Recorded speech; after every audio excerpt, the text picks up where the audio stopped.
Bonjour et bienvenue sur l'ABC de mon patrimoine, le podcast de la planification patrimoniale et successorale. Je suis Maya Ima, ton hôte pour quelques minutes et ton copilote dans l'organisation de tes avoirs. Juriste, fiscaliste et planificateur patrimonial multidisciplinaire, je t'aide à naviguer dans les eaux troubles des questions de patrimoine, de finances, d'investissement et de succession. Tu souhaites nourrir ta réflexion globale, modeler ta vision financière et patrimoniale et te projeter dans l'avenir de façon plus cohérente et sereine, alors tu es au bon endroit.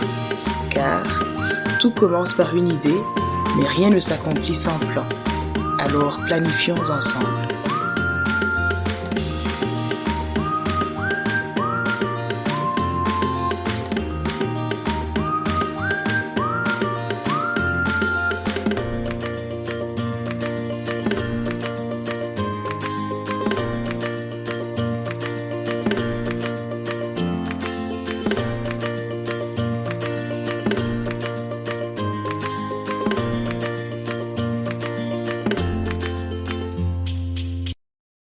Nous commençons l'épisode par l'ajout d'une nouvelle rubrique, le clin d'œil. En effet, je reçois régulièrement des messages sympathiques et des feedbacks intéressants et je tiens à dire un merci spécial à ceux qui prennent le temps de m'écrire ou de me faire des notes vocales. Ça me fait vraiment plaisir de savoir que mon travail impacte, accompagne ou suscite une réflexion.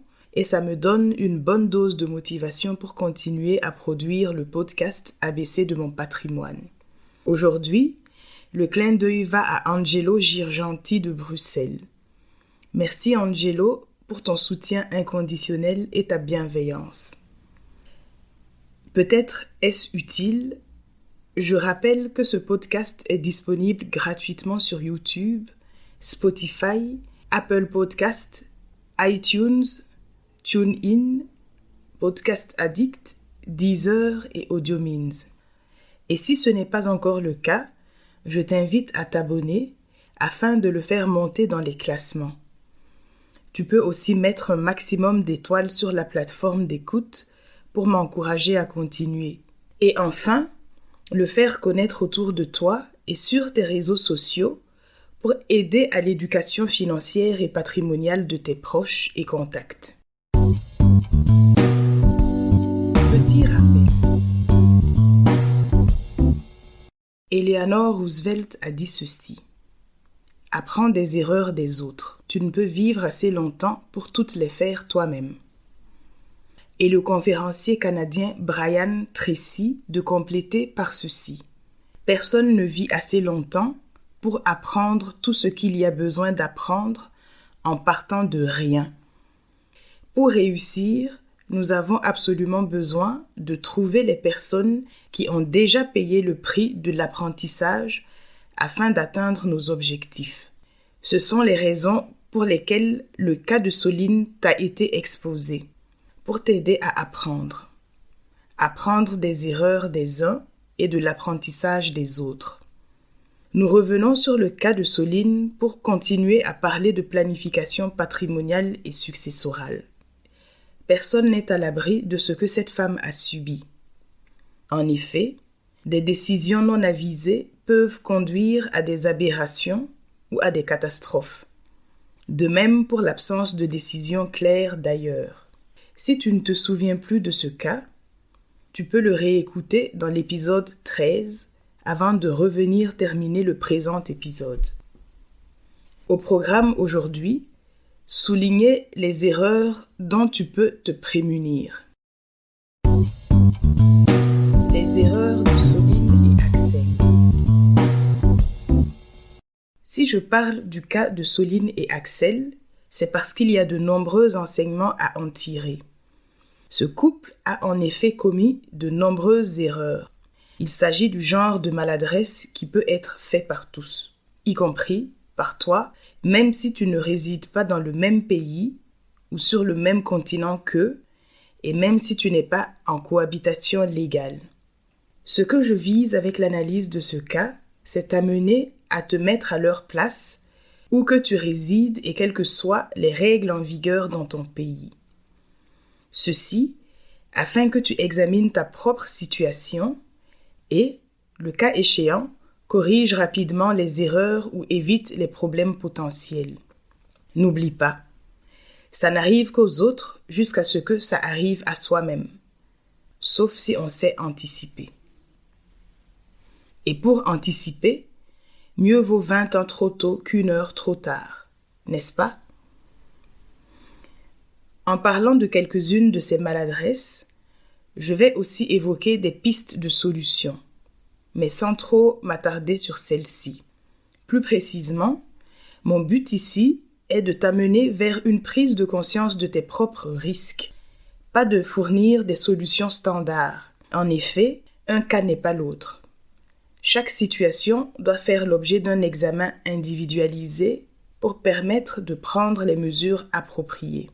Sache qu'il n'existe pas de solution standard, universelle ou passe-partout en matière de patrimoine. Tout est question d'analyse préalable. Il est toujours nécessaire d'avoir un entretien individuel avec la participation personnelle du ou de la concernée et une prise de connaissance de sa situation spécifique pour fournir du conseil. J'en profite pour te rappeler que ce podcast n'est pas à considérer comme un conseil juridique, fiscal, patrimonial ou successoral en tant que tel, mais plutôt comme un bulletin d'information et un point de départ à une analyse et des développements plus approfondis. Et mon entreprise est à ta disposition si tu cherches un professionnel compétent et discret. Revenons sur le cas d'espèce. Pour vivre en ménage, le couple a opté pour la cohabitation légale. S'il avait été accompagné par un professionnel dans l'organisation globale de cette union, il aurait su que la conclusion de la cohabitation légale seule ne suffit pas comme protection du partenaire. Pire, il peut y avoir un effet pervers, comme c'est le cas ici. La première erreur est de ne pas avoir consulté un spécialiste au moment de l'option pour la cohabitation légale. Peut-être qu'ils en ont entendu parler par un voisin, un collègue, un agent communal ou la télévision. Quoi qu'il en soit, ils auraient dû aller à la source. Moyennant relativement peu d'argent, Soline et Axel auraient été parfaitement conseillés et informés sur les implications juridiques, fiscales et financières du type d'union choisie, de ses avantages et inconvénients, des limites par rapport aux autres types d'unions qui existent et de toutes les précautions à prendre.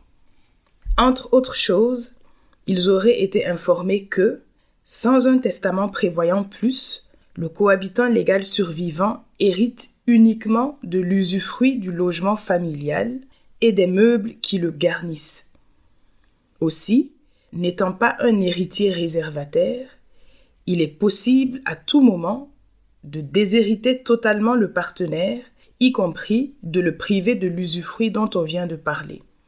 En somme, le partenaire peut se retrouver avec rien suite au décès. Et malgré cela, il peut rester tenu solidairement de payer certaines dettes, notamment les impôts et dettes fiscales du prémourant. Résultat, aucun héritage pour Soline. Et elle doit quand même payer les impôts d'Axel, même après son décès, ainsi que les dettes contractées ensemble. Injuste, n'est-ce pas? Dur à l'ex, cède l'ex.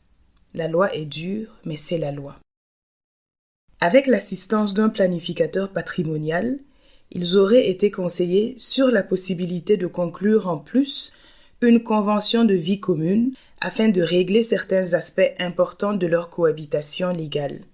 Par exemple, le sort des biens personnels et des éventuels biens communs, la création et la gestion de comptes joints, la participation aux charges du ménage, les dettes et compensations financières, etc.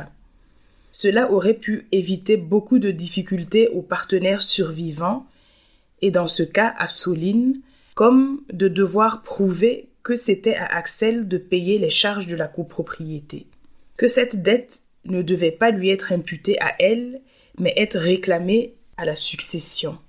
Malheureusement, il a été requis que le logement acheté par Soline soit saisi et vendu pour payer les dettes, notamment d'Axel. Pour parler de la seconde erreur du cas d'espèce, j'emprunte les mots de la sociologue Janine Mossuse-Lavaux. L'argent est encore plus tabou que la sexualité. Dans ce dossier, on constate clairement que l'un des partenaires a manqué de transparence, d'honnêteté et peut-être simplement de savoir-faire dans les décisions relatives à l'argent, tandis que l'autre s'est totalement déchargé de sa responsabilité de co-gestionnaire.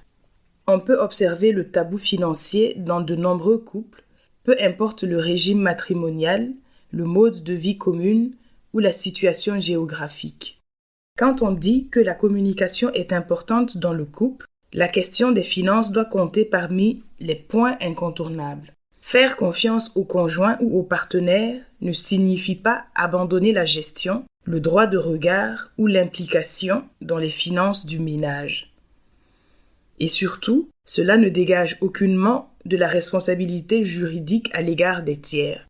Conséquence dans le cas d'espèce, jusqu'à présent, Soline ne connaît pas les avoirs de l'homme avec lequel elle a vécu tant d'années.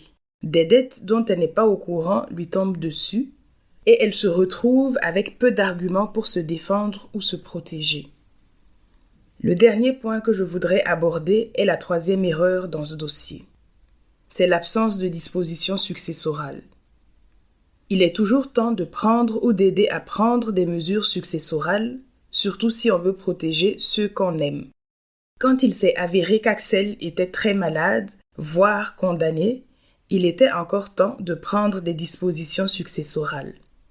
Comment payer les soins médicaux et les frais funéraires? Comment organiser l'après? Y a-t-il des choses que le partenaire ou le conjoint devrait savoir? Des créances à réclamer? Des dettes à payer? Des précautions à prendre? Des affaires à récupérer quelque part? Des informations à protéger? Ce sont là des questions qui se sont certainement posées et qui méritaient d'être traitées. La fatigue physique et psychique des concernés n'a pas aidé, certes, le facteur émotionnel non plus, mais il y a des circonstances où c'est notre meilleur intérêt de garder la tête froide et de prendre des décisions. Si on n'a pas la chance d'être bien entouré et soutenu par des proches, il y a des professionnels qui peuvent aider.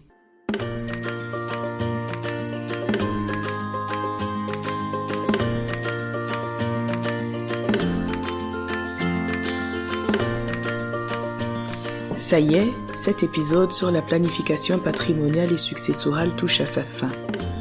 Je te remercie pour la qualité de ton écoute, pour ce temps privilégié que nous passons ensemble et pour l'intérêt que tu portes à ce podcast. Tes questions ou des suggestions, mes réseaux sociaux te sont grands ouverts. Besoin d'un conseil plus spécifique? Dans ce cas, n'hésite pas à prendre contact personnellement avec moi. Je t'invite aussi à me donner du courage et de la force en laissant 5 étoiles à l'ABC de mon patrimoine, en mettant des commentaires bienveillants et en recommandant ce podcast autour de toi pour le faire connaître. Convaincu que tu vas tirer du beau fruit de ce podcast, comme des idées, des outils ou des informations primordiales pour ton présent et ton futur, je t'invite à ne pas attendre pour mettre en place un plan d'action et entamer sa réalisation. Car, en matière de patrimoine, mieux vaut 20 ans trop tôt qu'1 heure trop tard.